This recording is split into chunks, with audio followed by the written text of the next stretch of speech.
In this video, we sit down with Mr. Larry Needman. Larry is from Minnesota and looking to get into the detailing industry.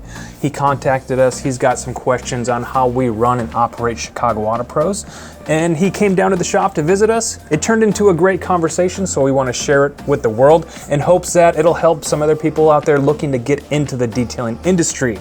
If you would, please like and share this, subscribe, and comment down below. It really does help the channel grow and for others to see it. I hope you enjoy the video. Larry? Yes, sir. You look just like you do in the videos. How you doing, man? Nice to meet you. Same here. Welcome. How's the drive? Well, for January 13th and 14th, not bad. Yeah. Coming from Minnesota, we had about an inch of snow. That's what I heard. Sunday I just night, talked to somebody else from Minnesota. Yeah. I suppose you're going to get the cold weather like we are, I guess.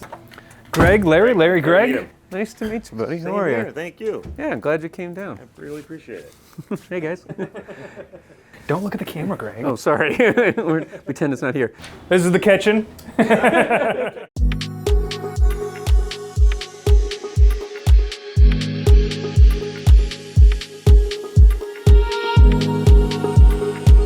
you have a budget for starting the business? Low.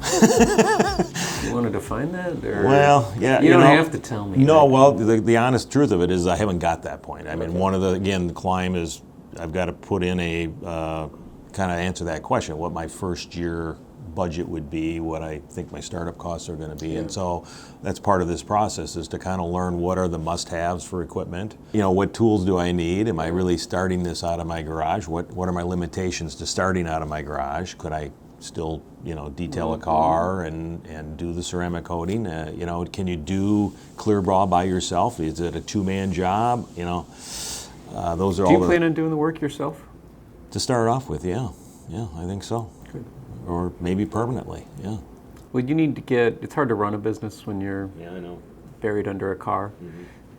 But at some point, you need to. You know, think about if you're a one-man shop and you add a single employee, you just doubled your payroll. Right. And it's hard for any business to suddenly double their payroll. Yeah. And you can't, there's no in between, you can't hire half a guy. Well, maybe you can, half the time. But that was a hard jump to make, but most guys wind up staying. I mean, I think that's probably your typical detailer, is a guy who is a mobile guy or doing it out of his garage, or he's one guy, or... Most guys like to just work by themselves, and you can make enough money to make a decent living. Especially if you're doing quality work.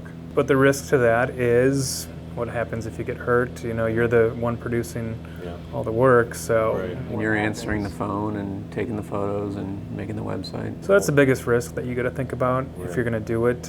You know, have a one-man shop working out of your garage. But can you really make enough money by yourself? I mean, I suppose if you're doing the high-end stuff all the time, but it takes a while to get to there, right? If you're doing the high-end stuff. Yeah. We've met lots of guys that do really well for themselves. Lots of guys work from If that's out of what their you own wanna do. garage. It takes a while to build up a reputation, and you know that's the hardest thing that I see when we talk to guys who are just starting out their business. You know, where do I get the clientele? Where do I get this? And it just it takes a while for you to get the word out to people, know you, the reputation, the reviews online, and it's a slow build. So how important is it to work, say, with a car dealership? I mean, I don't know enough because I haven't checked into this, but my assumption would be that car dealers are doing a lot of this themselves now. They're not hiring people to come in and do their detailing. No, they're the opposite. Oh, are they? A car dealership, usually the reconditioning is done, they call it reconditioning. The guy who's in charge of reconditioning is usually a used car manager or a service manager. Okay. And they've got a million other things to be worrying about other than detailing. And so we find a lot of, I mean, there are places that do it in-house, a lot of places outsource it. Okay. That way they don't have to manage it, they send the cars out, they know how much they're going to spend, they get them back. Okay. Everyone does dealership work at some point. It's not very lucrative. Yeah. Because the dealers are, They don't want to pay. no, they don't want to pay at all. We called it scaffolding. When we wanted to build a business, the dealer work was the framework that we needed. You know, we got guys and we got the space, and you have to fill it up and you have to keep the guys busy and you got to get something going. So you get some dealer work and you learn how to detail cars, and your shop looks busy and you're not making any money. Okay. It is a great way to learn, though. Yeah. You know, to go Right. find your process, find your systems, keep the employees busy. But it is kind of like running on a treadmill, where you know you're working hard, but you're breaking even every month, and you're like, Frankly, you're just waiting for a retail customer to show up. Because to take that $2,500 space you're talking about and stand there in a big empty room hoping that somebody calls soon, it'll kill you. Okay. So you got to do something. You got to keep busy, but to be aware that it is a transitional phase. That it's not a business. If you have a very specialized business doing dealer work, you could probably do okay, but that's not the path we wanted to take. Right. We also made the decision early on, which I don't think I realized how important of a decision it was, but we had decided there's one level of quality. This is what we're aiming for, and this is what we want to do. And regardless of what you're making on that car, whether it makes sense or not, the guys have to know that the car does not leave until it looks like this, where we want to be.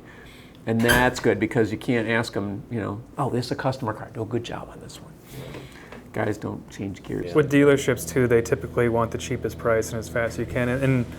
And there are going to be some dealerships that you could make money off of, but you got to understand it's probably not going to be the same quality of a customer or retail car you're looking. And there's ways you can make money with dealerships. And there are dealerships out there that want a quality job, and there's some that will pay. I did a Mercedes dealership that paid $250 a car for a dealership detailing, and usually it's around 100, 125. Okay. But they were willing to pay because they wanted it done right. And typically I could do a job like that in 4 hours, and if you can get 2 of them done in a day, I mean, you can make a decent living off that, because you have work every single day. Right. And so you're not going to get rich off of it, but you can still make a decent living. You'll probably do all right finding, I call them warehouse dealers, dudes that don't have a frontline Ford dealer on Main Street, but they sell cars out of a warehouse, and they buy them at the auction, and they pay $100 to have it detailed, and they pay a mechanic, or they have a body guy, and they fix the bumpers and do some minor stuff, and then they wholesale them, or they sell them out of their warehouse. Because of the internet, you don't have to have a big Main Street location anymore. You can find a warehouse, and inexpensive. It's not an expensive property, and you can just sell cars on eBay and local, whatever it is. What kind of planning did you do to launch this? You guys kind of meet, obviously. You were already doing detailing of some sort on your own, right? So what was your 1-year plan? I mean, did you kind of put together and say, we've got a 1-year plan, now we got a 3-year plan? Honestly, no. No, okay. Most of the plan was, Jason was, when we met, because he was working at a car wash, I was selling stuff to car washes, and both of us were looking for something else. And when we met, we knew right away that we both thought the same way, and we both had the same priorities, and his vision of a detail shop and the way he goes about it was similar to what I had. And he's like, I want to start a detail shop. And we just, I don't know how you describe it other than it clicked, and that we got along So you were his from the rep beginning. at the car wash? Yeah, and I helped finance it, and he was willing to work it. Okay. And the 1-year plan was, well, we can get into this business without too much expense. Because there's a lot of stuff you don't need. You don't need a clean room, you don't need expensive lights, you don't need a lift. Okay. You need a buffer and a vacuum and a bunch of towels and some chemicals, and you can get going. Right.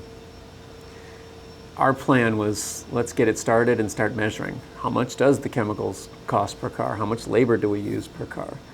And then we started tweaking from there. But frankly, a lot of stuff that when we started, we thought we'd be cleaning cars, and our first instinct was, wow, these dealers, man, look at this. If this works out, 7 cars show up every week, and we crank them out and get them back to the dealer. This is going to be great.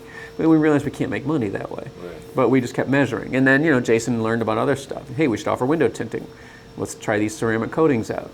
So I think rather than having a solid plan, what made our business successful was the thirst for knowledge, and to continue poking around the industry and continuing to see what's out there, and continuing to measure and figure out, and we're still doing it to this day, do we actually make money on this service? Do we actually make money off of that service? Okay.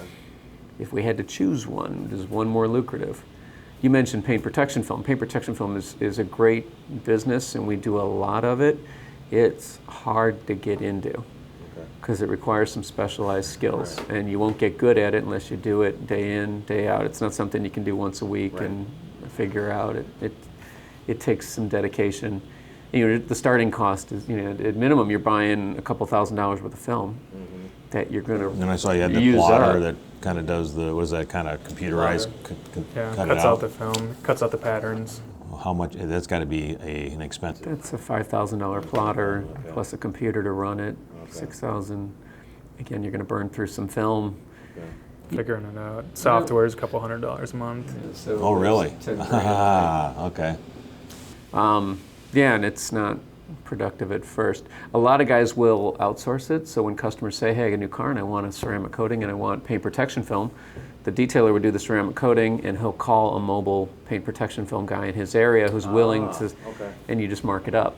So we did a lot of that in the early days. We were just happy to make a margin off of it, and once we realized there was a business there, we thought, all right, let's train some guys and figure it out. But mostly it was because Jason jumped in and figured it out. Jason can window tint, Jason can do PPF. So how did you learn that? I mean, are you going to some sort of school? I mean, I found lots of them on the web, in California and stuff. Come out for 3 days or 5 days, and taking a window tint courses. Yeah, I went to window tint school in Florida. This was a couple years after I started my business detailing. I mean, what I love about detailing is you don't need a huge budget to get started. I mean, I started with $2,500. Yeah. I had a van, some water, I got a buffer and some towels and a vacuum. It wasn't real complicated to get started. It was a grind to get going. But then I went to window tint school in Florida and learned that. And I actually went to dent repair school and figured out that wasn't my thing at all. What kind of school? Dent repair. Oh, dent repair. Okay. Yeah. So quickly found out I don't want to do it. Oh, like the hail damage and stuff. You have that on your website, so you're not actually doing that. Or? We outsource. Yeah, we outsource it. We have somebody come in. Gotcha. Okay. And then just slowly, I mean, it's been years. It's been over 17 years. I mean, I still feel like I'm learning so much every year, how to be more efficient, different tools out there. It's a lot more business end learning now than it is actually detail skill learning. But it was just. It appears the industry though is really evolving with the quality of the products, and people actually. Well, I suppose it's economy driven to some degree, where people say, well, I'd want the paint protection on there, or I want the clear bra, or I want the other services. That's what has changed a whole lot since when I started, because I did a lot of washing and waxing and interior details and stuff, and I didn't do a whole lot of paint correction until we started Chicago Auto Pros, really. Right. Where people wanted a higher level of service, they wanted the ceramic coatings, and they want this kind of perfect car, as much as possible. So going back to what you were saying, you do all these services. Some are obviously more profitable than others. I mean, are you doing any of them that you'd prefer really not to do, but you just find you have to do it because there's a demand for it? I mean, car washing probably falls in that category. Okay. Shockingly, so if you want to keep your car perfect, you want to make it really nice, it's brand new, and we polish it up really nice. Car washing industry cannot keep your car looking that way. Right. If you don't wash it yourself, using gentle tools and 2 buckets and all the things that we tell you to do, it's not going to stay looking good for long. Hand car washes, I've seen hand car washes that do more damage than a conveyor car wash with spinning brushes. Oh, really? Yeah, it's tragic. Okay. And so customers, they don't know where else to go to keep their car looking good. And like with the old guys, you were asking about the guys with classic cars, and at some point, guy goes, I always wash my car myself, but now I can't. Yeah. Usually I have kids, or I'm too old, or my back hurts, or so at some point they need someone else to do it. And when you've got that guy who wants his car really, really nice, there are not a lot of options. And one of the options is a detail shop. Okay. We don't make the same, we have an hourly rate we're trying to hit with every service that we do, and we generally don't hit that rate with car washing. Okay. It's a lot, thinking for the guys up front, if I have one car come in, I interact with the customer one time in the morning, and we work on their car all day. They come back at night, and we do a transaction, we sign the credit cards, and off they go. And so up front, that interaction time is, maybe it's 10 or 15 minutes. With car washing, every single car wash is another interaction up front. Yeah. hello, what do you want done in your car? I've got some special requests. They walk back, they give the guys the keys, they do ring it up. So there's a big burden on our time in the front office, scheduling car washes, and it's a big burden back here. Cars coming and going, and the doors open and shut, and there's a crew of guys that do it. And then if it's raining, nobody gets their car washed. If it's sunny on a Saturday, everybody wants their car washed. We do it by appointment. We don't let people drive up and walk in. Interior detailing is a harder way to make money. We don't love doing interior detailing. Our client, so we wash cars because our clients need it. And it's a great way for people to try out our shop. And we do interior detailing because just because we make your paint perfect, I don't want to send someone somewhere else to get their interior detailed. So we do that as well. We're happy to do it. We do it nicely. We're in the fortunate position that we know what it takes to make a car right, and we will dictate the prices. We try not to let the industry. When you open up, you're going to look around at all your other competitors, and you'll be like, all right, I guess I'll charge what they're charging. We try to charge what it takes to do it right. So for me to start off doing that, outside of saying, okay, I got 4 shops that are close by and they're charging, whatever it is to do that service. I mean, how are you kind of building that and monitoring? It kind of goes back to those metrics. So you've got your cost of goods into it, your labor. You know that, to do that particular service is roughly, say, a 2-hour job. And I mean, you want to hit that hourly rate. So is that kind of how you're building your cost and your price into it, basically? Yeah, you got a lot of fixed costs, all the overhead, and that's hard to. Insurance, and that has to be built into your hourly rate because it's it's a variable amount. If I do 10 cars in this space, I've got to divide those fixed costs amongst 10 cars. If I do 100 cars in the same space, well, great, then I can divide those costs among 100. So that number of cars is variable, and maybe you'll get a feel for how many cars you can do in a month. And but yeah, we build that into our hourly rate as best we can, and we're working now on some simple metrics that allow us just to spot check. But it's based on history. We've got all this data from what we actually did, and now we got some metrics that we're looking at that allow us to spot check. Is our labor versus revenue on target? Are we getting our, roughly hitting these metrics that we know will make us profitable? So going back to the services that you offer, how many of them are so specialized from a training standpoint? I mean, it's hard to get people. How often do you get kind of stuck where, I don't know, let's just say with window tinting, you're jumping out there and doing it, I assume, but are there ones that are, if I'm considering, should I do that or not, it's like, it's really going to be hard to get somebody to do this. Film, paint protection film, window tinting film, it's a skill that takes time to learn, to get used to do, especially, some of the easy stuff like flat panels, PPF, easy to do, but when you get into bumpers and stuff, that really takes some experience, some time to learn. I mean, PPF, you're looking for 6 months to a year to really develop paint protection film. 6 months to a year. A guy will apprentice for 6 months to a year, just doing it every day, watching other guys do it before they're good at it. So do you have I assume you have a structured training program. You start people out roughly, probably at a wash bay, and then you're working with them. On average, how long does it take somebody to kind of become very competent across the board, or do you really specialize it? The guys that are... They specialize. Like we'll have, almost everyone starts in the prep bay, in the shop. We like to start guys at the beginning. It's not right or wrong, it's just what we've chosen to do. Well, it gives you an opportunity to see what they do quality-wise. And frankly, if you can...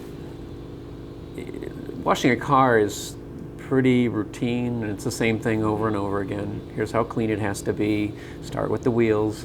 Here are the tools. It's a small little microcosm of the detail shop, and guys can master that. And if they can master washing a car, all right, now let's show them how to use a buffer.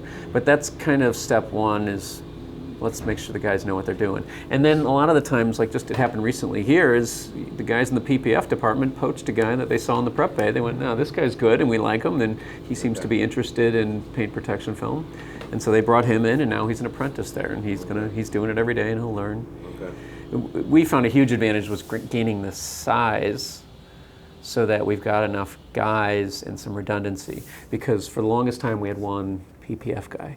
And what kept me awake at night was if that guy suddenly quits, or if that guy gets hurt, or whatever happens, I got all my eggs in that one basket. And so we realized we need to grow that department so that we have 2, 3, 4 guys. So if we lose one guy, we can still stay in business. So going back, the last, I guess, question I had off here was kind of that 1-year plan. So what did versus a plan goals? What did you have some specific goals? You guys joined forces, and what was your goals? I mean, and did you accomplish them really? I mean, that first 90 days or 6 months.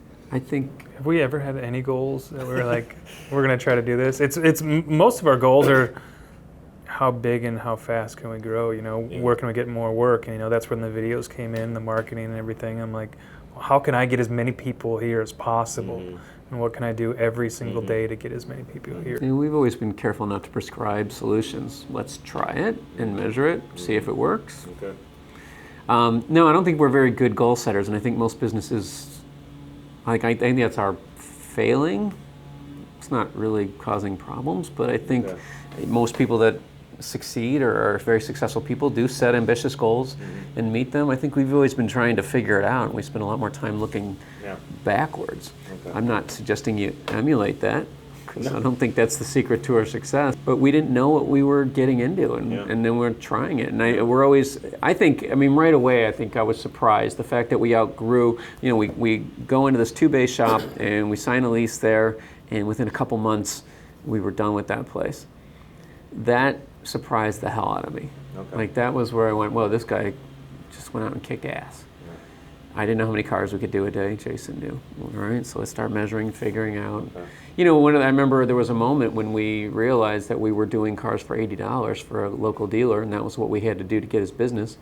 We realized that when we broke it all down, it cost us $100 a car. But it emboldens you to go back to that guy and say, I'm giving you $20 every time we do a car. Yeah. So you have to pay, we have to charge $100, otherwise we're not doing it. Right. And he understood, and he was happy with the work we did. So. Because you'd built up the service reputation, the relationship, I assume. But where I see a lot of detail shops is they don't take the time to figure that kind of stuff out. Yeah. Whereas that's where I think the advantage you have is you'll at least have the sophistication to measure and understand what you're doing. So based on what you were just talking about, how long did it take you to become profitable? And then were you kind of going like this, where all of a sudden you're like, hey, we're profitable, and then 2 months later you're not? I mean, how long did it really take, though, where you were, okay, we've got this down at least, now we just need to grow the revenue side of it? There were signs of life in the first year, like where I could see we were touching profitability. Okay. Our third year is when we went, okay, we're starting to make some regular money. But it's still up and down, and even today, this September, I don't know what happened this September, but something horrible happened, and our revenue just took a nosedive. Okay. We lost a lot of money in September, which is normally a great month for us. Okay. It's always a bit of a roller coaster. Yeah. It's always weird too looking at our numbers because we reinvested so much. We had a second shop, and then last year we just moved into this shop, and we spent a lot of money with the clean room and building this out, and then Car Guy Supplies. So it's weird looking at the numbers sometimes because you got to take that into factor that a lot of the profit that we're getting is reinvested. Right.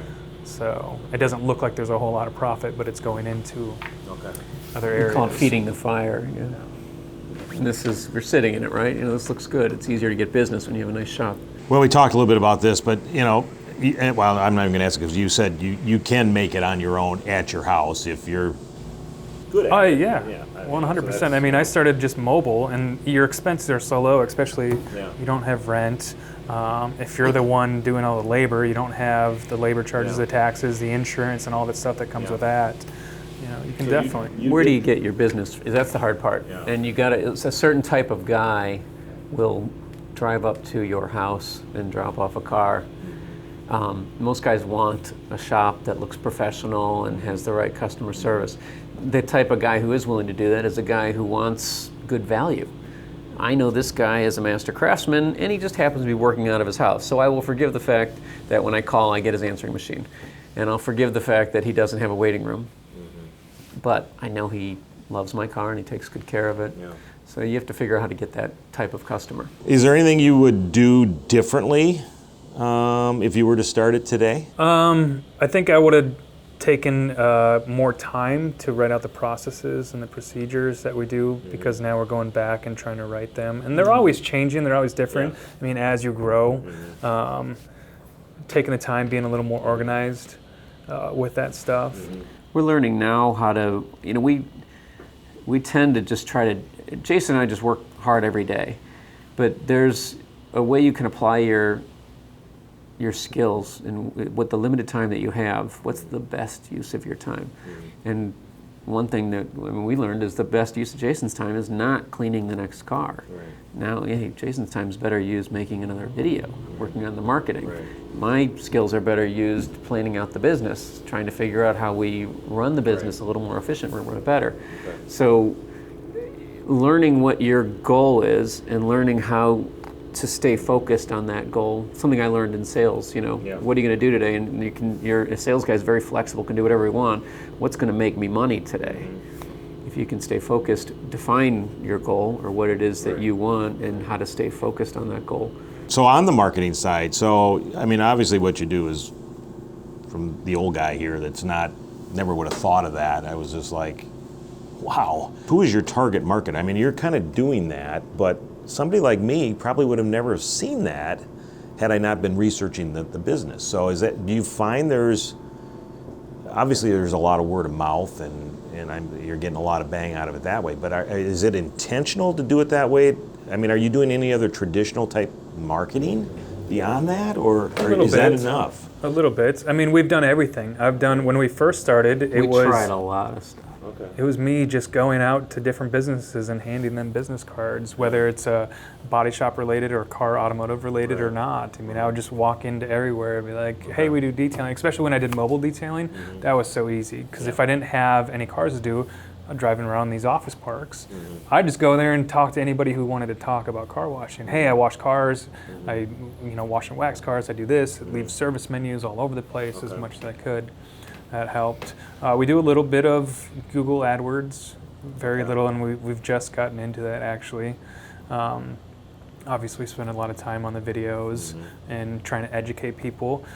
We do kind of like seminars too, like we have car shows. We just did a Tesla event where we had a bunch of Tesla owners and we advertised it, and we did free car washes just to educate everybody that's coming in about how to maintain your car properly, and it gave us a chance to talk about our other services and what we do here and everything, and just that's what I find. I think the best marketing is just educating people, especially with all the new services coming out. You get all kinds of questions on what is paint protection film, or what's better, ceramic coating or paint protection film, and that you can tell that people don't understand what these things are at all. So if you become the expert in your area, going out to car clubs or car shows and being that guy, it's huge. Okay. So newspaper advertising is kind of dead, I assume, by today's standards. So are you doing... We tried mailings. Are you... Any kind of... billboards, if you're doing... TV commercials, radio commercials, you any of that more traditional stuff? Or what I learned in the car wash industry is that most people only reluctantly wash their car. So take 85% of the car buying public and they don't ever detail their cars. So now you're dealing with just the guys that are really into their car, and to get a guy who wants to spend money on it and really enjoys it, that's a really specialized guy. So he'll find you. But we did some mass market. Remember the salon that gave us some free space? Salons like, hey, I've got all these wealthy salon customers, so they're women that aren't typically our customer. An email blast. An email blast. And so we ran some sort of special and we sent it out to all these people. And we wound up fighting with people about what the special was more than we booked any jobs. A lot of people called and they're like, oh yeah, I've got a $50 gift card. Well, no, it's not a $50 gift card. It's $50 off a $400 detail. Yeah. Oh, I don't want that. What can I get for $50? I'm like, okay. So if you're not dealing, to put up a billboard and 100% of the public sees it, it causes more problems. Or you spend 15 minutes on the phone with that person who saw the billboard, and you finally get down to the price is $300 for that. I'm not spending $300 on that service. Yeah. What can I get for $20? We don't have anything for $20 here. So you need to be very targeted at car enthusiasts, because that's what that passion, at least if you're trying to deliver something like we're delivering, a high-end detail job, that enthusiasm is what drives purchase. So that's why we get, when people buy new cars, they are very enthusiastic. This one is special, and I'm going to take great care of it. That sells detailing services. The guy who is really passionate about cars, he is going to want to buy detailing services. My wife likes going to the grocery store. I hate it. She likes to go shopping. I hate it. Right. But when it comes to, I don't mind taking the car to the mechanic, because I get to talk to the mechanic about my cars. Right. We see a lot of guys coming here and they do their shopping. So, I just want time out on my marketing question. So, go back to what you were just saying, though, on the new cars. Then, if you're not necessarily doing the dealership detailing, are they referring somebody to, hey, you get this nice Tesla or Audi, you got to go see Chicago Auto? I mean, how are you working with them to get that referral? Do you give them anything back? We do some of that. Most of the dealerships offer those services in-house. Okay. We've had a few individual salespeople that we've commissioned. Hey, tell someone to come here. If they do, we'll give you a percentage of the job. Okay. So they are kind of tending to take that on. They tend to be high-end car dealers, people who sell Porsches. Those are enthusiasts. Guys that sell Corvettes, those are generally enthusiasts. Teslas, they're not traditional car enthusiasts, but they are tech enthusiasts, and they think they bought the coolest car that they can find. And that enthusiasm is what helps drive business. So there's some room for that, where you can work with individuals, work with dealers, and say, hey, I'll offer these services. The dealers are tough. What I've described, a commission, we still charge our retail price to the customer, and we give a little bit back to the dealership who sent the guy over. Whereas if you say to a car dealer, hey, you're a Cadillac dealer, I'll install paint protection film and ceramic coatings on your new cars. They say, great, but you got to do it at a wholesale price for us so we can make all the profit. That was what we found, is anytime we had that kind of arrangement, they were taking all the profit and not leaving anything for us. Gotcha. Okay. So it's really your website and your YouTube channel that is your predominant marketing tool at this point. I mean, it's all online, because those guys find you. The passion finds you. Okay. It's Facebook and Instagram and keeping those up. The Instagram and Facebook, it's like Okay, so see, I've never critical. Reviews, Google. Instagram, and is there any besides those two that you're using, or is that I'm not I know Instagram. My kids would laugh at me if. You need to employ one of your children to hang around and take photos. My son's a graphic designer. You got the whole family for this business. Wow. My daughter's an environmental scientist, so she's like really. You need a plumber and an electrician as well. So so everything you do is pretty much kind of on Facebook. To some that degree. shows that you're a lively business. Yeah. And the posts are similar on Facebook and Instagram. And it's just a nice picture of what you're doing and a description of why you're doing it. Okay. So what I've done is try to build our reputation online, and that's just everything. With all the social media, I mean, we have a Twitter account, we have all these different accounts. That was the one I couldn't. And also Google My Business, you can also put posts on there. And everything we've done is kind of search engine optimization. How do people find us online? Because if anybody's looking for these types of services, they're going to go straight to Google and detailing near me or protection services near me. If they find out about ceramic coatings, they're going to go ceramic coatings near me. So we've tried to build everything, along with the videos, along with Facebook, YouTube, backlinks, and all this stuff. We've tried to do everything to where if somebody types in something, car care related, that it'll fall back on us. And that's what we hear a lot. Like, they just went down the rabbit hole, I just searched detailing near me. This came up, then this came up, then this came up. In the beginning, when Teslas first started coming out, I went into the Tesla forums and signed up as a member, and I kind of just spammed a lot of their Chicago members, and I said, hey, we do detailing, this is what we do. We're looking for some people to test our services on, and that's kind of how I wrote it. We want to do this ceramic coating. So when we first started doing ceramic coatings, I'll do this ceramic coating at this certain price if you would put out there in the marketplace, what you think of it, a review of our company and the coating to your friend. That was hugely successful, and that was a pretty good tactic. Yeah, offer somebody influential. Go on to these forums and find a guy who seems to be posting a lot say, hey, I'm getting started and I'll offer you a great deal on a job for your car in exchange for a write-up. Because there's an influential guy and he does a write-up. Hey, I went to this guy. This is what I was saying about to get that certain kind of guy who will drop off a car at a house or at a small place that doesn't have a reputation. Personal recommendation would be huge. In fact, that one Tesla job we think was the kernel of a snowball that turned into an avalanche, because one guy gives a good review and then someone else goes because of that review, and then you ask them to write another review. And So are you kind of self-trained in the whole marketing side, or do you have schooling in it, or I mean, how'd you learn it? Nothing. Just research. Just going out. I just think it's the mentality that I came in here every day trying to figure out how to bring more customers in, how to improve the business every day, and it's just going out there and looking up ideas. I mean, just typing in how to market my business and going through that and just coming up, taking small snippets of stuff everywhere and testing stuff and seeing what works. I mean, I've done it all. I went to Fiverr and paid $10 for some guy in another country to do 250 backlinks, which I find out is not the best for your business, but I've done everything, or as much as I can to figure out, but So you said your target market was really obviously the newer cars, and is somebody bringing in their Honda Accord brand new to have that done, or is it? Or is there a separation really between the higher end stuff? There is a bit of separation, but we have seen it. I mean, if you love your car and you want to take care of it, that's our customer. Enthusiasm drives it, and there are certain enthusiast cars that we see a lot of, but we've had people enthusiastic about all sorts of strange cars, and they, again, like a Honda Accord, but they're really into their Accord, and they take good care of their Accord, and they want to keep it for 10 years. Those guys will come here and spend the money just the same as a guy with a new Corvette.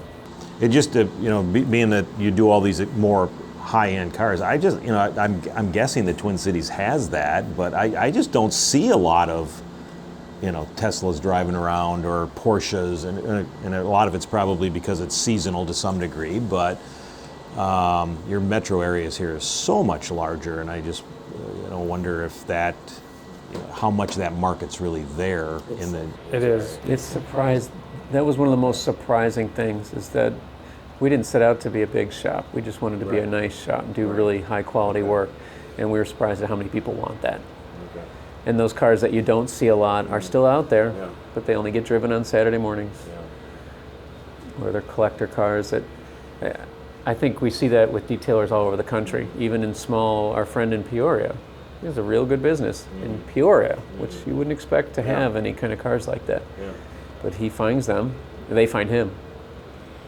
Do you have any type of these cars and coffees here in Chicago? I'm assuming you do. I went to one of them with the idea that I was going to see muscle cars and street rods, and it was like, wait a minute, this isn't my wheelhouse of cars here. But I would imagine that would be where you'd want your flyers and... Those are cruise-ins, it's like a different mentality. You'll see those cars at night, or different kind of shows attract different type of people. Then we see shows that aren't even our stuff either. A lot of the young kids with tuner cars that'll show up at different types of events. I think going there with a clean car. You have something nice yourself? What do you drive? Yeah, I've got a 55 Chev, and I'm a perfect. 55 Chev guy, and there's a whole story to that. But I'm kind of the joke of the old car market in the Twin Cities, because I had my car 32 years before I drove it. It was a complete basket case when I bought it, and life gets in the way. It's kids and the job, and just being a little bit risk adverse to spend money when you got all this other stuff to do, and so the car would be worked on and then it would sit, and then it would be worked on and it would be sit. And my problem was, over the time that I had it, when I bought it, the hobby at that time was everybody's doing them OEM. You're going to restore it to make it look like it came off the assembly line. And then in the mid 90s they came out with disc brake conversion kits, so I had already bought brakes for it, even though I hadn't driven it, and then all of a sudden I buy a disc brake conversion kit. Well, then 20 years later, the wheels are getting bigger and everybody's putting Willwood big brakes on it. So I bought brakes for the car 3 times. I mean, not very efficient, but I got it on the road 3 summers ago, and the interior's not done, but I like to brag that it's a, kind of that rustic look, but the car itself is pretty nice. So, but it's all modified. I mean, so that's where I keep kind of going back. Is there potentially something there that, because I would like Those to. are the enthusiasts. Yeah. So you found them. Now you just have to figure out how to convince them to bring a car to your shop. Because I definitely, my paint, although it was done 15 years ago, it hasn't been on the road and out in the weather. I think it's a ceramic coat candidate, right? So, anyway, when people see your marketing messages, what do you want them to remember? Is it the quality? Is it all the stuff you do, all the above? Something I haven't thought about. What do I want them to remember? I think it's the quality that we put out, and that's what it is, the passion that we put into it. I think people think of their cars as their children, their babies. Yeah. Yep. I think that's an intentional term. Right. And if you're going to bring your baby somewhere, you want someone who treats that car with the same care that you would. Mm-hmm. And in our marketing, we try to get that across. That hey, we understand. We're like you. Mm-hmm. This isn't normal. Mm-hmm. It's okay. Mm-hmm. I tell people all the time, you're in the right spot. Okay. I get you. You're in the right spot. So do you find that there's that age demographic to this at all? I mean, as I would fully admit, being older, as much as I might appreciate the service, I'm probably not, somebody tells me I'm probably not going, I didn't even know you would put a business on a YouTube channel. As much as I look at YouTube, I'm not looking at it from that standpoint. So that in itself was very educational, but I guess my thought too is somebody that's going to put that kind of potential money into their car is probably somebody that's, a little bit higher. In their prime earning years. You look like most of our customers. Okay. Yeah. Not necessarily somebody right out of college or something that's, it could. No, if I had to describe our typical customer, it's a guy who's making money and he comes in with a story that says, I used to detail my cars all the time. I used to love spending all day Sunday working on my car. But now I have family and a kid and a job, and I can't do that anymore. And so I trust you guys because you're the only place I've ever found that does it the way I would do it. Okay. In a way, your marketing message, right? It's the quality, but define the quality. It's kind of the trust, maybe. Is a good We've way. never been as aggressive as I want to about this, but I like to say you're not our customer if you don't walk away from your car backwards when you park it. You're not our customer if you can't be bothered not to park in the back of the lot and you're right next to a giant minivan or SUV. It's a narrow focus of people that want this. As far as you kind of talked a little bit about all you really need to start out. So really, what do I need? I mean, you've got all these different polishers, and how many different ones do you need? And to do interior, obviously a vacuum, but do you need a steam cleaner? Do you need an extractor? I mean, what do I really want to get? That is obviously the more you can have, the better off that you are. The more of the budget that you have, the easier it's going to be. But like I said, I mean, I started with just a vacuum. I didn't have an extractor. I wet the carpets. I had a bucket, with microfiber and everything. And For instance, you can wet the carpets with a brush and use a wet dry vac to suck it up, and that works half as good as an extractor. Okay. It'll get the job done. Yeah. Not perfect. But the extractor obviously takes it more easier, more efficient, probably. It gets all the detergent out of the carpet that you can't get out when you do it the other way. So that might be something that coming out of your class too would give me a better idea. This is exactly what I want, and of course with your Car Guy supplies, I have a resource to buy that. Most of the stuff is hand tools. You need a lot of hand tools. The expensive stuff that we use, a pressure washer is nice to have, but you could clean without one. We use a lot of compressed air to clean an interior. Rather than using a toothbrush and a Q-tip, you just wet a surface and use compressed air to blow everything out of there, and that works better than most brushes. Okay. So having an air compressor is a nice tool that you don't need, but I have one of those, fortunately. Helpful. All right, good, because we use a lot of compressed air when cleaning interiors. Okay. And then on the exterior, one good buffer will get you going. Okay. And the Porter cables are only a couple $100. They vibrate a lot. They're kind of hard to use. They're not as durable, but. What is it? How do you pronounce it? Is it Rupes? Rupes. Rupes? Is that kind of the Cadillac of? It is. It's like everywhere I see somebody's doing some sort of video, they're nice buffers. You can use them all day, every day. They don't break, and they don't vibrate your hands off. Okay.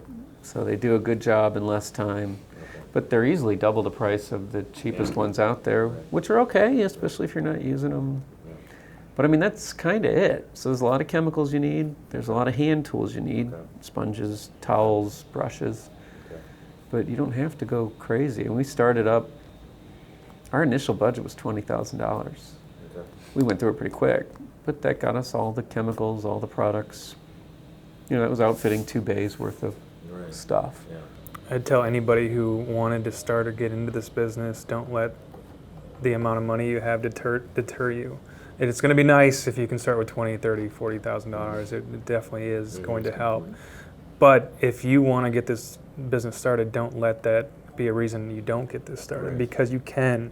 I've done it. I've started with $2,500. And you know, if you can just start doing washes and waxes, and you can do enough of them to make a little money here and then buy a buffer and then work your way up. It's not the ideal way to do it, but you can do it for sure. Yeah, and I haven't really plotted down all the equipment because I'm asking these questions, but I was thinking $5,000 to $10,000 is what I was kind of thinking. If you're starting in your garage, just to get the initial, you know, a buffer, some pads, the compounds, the polishes, the vacuum and stuff like that. If you already have an air compressor, you can start with some smaller jobs doing that and work your way up. I mean, when you get into coatings, I mean, you can start small with coatings, Crystal Serum Light, EXO, you know, where it's going to be $150 in product for there. You can start with there. Yeah, we started with, it was you and 2 guys right off the bat. Winter's going to be tough for you. Yeah. Your first winter. Yeah. Starting in January, for instance, is probably good, just so you get your feet on the ground and try to get a car or 2 in and learn what you're doing, so when the spring comes, you're ready to go. Yeah, and that's kind of my thought is if I could do the training, say, somewhere in February, then I would, okay, I'm going to go back to practice on my own, all the buddies' cars, the neighbors, and so that by the time I get to April, May, I kind of go, okay, I've done at least maybe 10 cars or something, and kind of get an idea how long this takes me, you know, where do I have questions, and I'm researching those or asking questions of different people and trying to find out. But where's your detailing experience right now? just doing my own stuff over the years, you know, and I've got a couple different, years ago I bought the Black & Decker big, wool pad thing, and then I got, McGuire's, one of their newer, it's a DA type. The drill attachment one, or is it the actual? Okay, yeah, just like a Porter cable, smaller DA. Same type of thing, so. And because Griots or Griots is that back to the 50s, been buying their products, and so, but I don't have any science behind it. I'm just going by what the instructions are and doing it, with a lot of fear that I'm going to ruin my paint, so. I found a lot of the stuff that I learned intuitively just by thinking about it and doing it on my own was verified when I started learning what other people are doing. Like, oh, good. I figured that out, and now it's good to know that the rest of the industry figured it out the same way, and it at least validated what I was doing. So what's the single best piece of advice you can give me right now? And you've given me a lot of it all through the conversation here, but is there any one thing that you want to re-emphasize or really point out? I got some more advice. I don't know if it's the best advice that I'd give you, but find out the legality of working from home, have the right insurance, because you never know what can happen with somebody else's car, lose everything, so I'd figure that out first. Mm-hmm. Do you have any environmental restrictions here with the water and chemicals that you're using that you have to, the cities? Pretty simple in Illinois, as long as you're treating the water. Okay.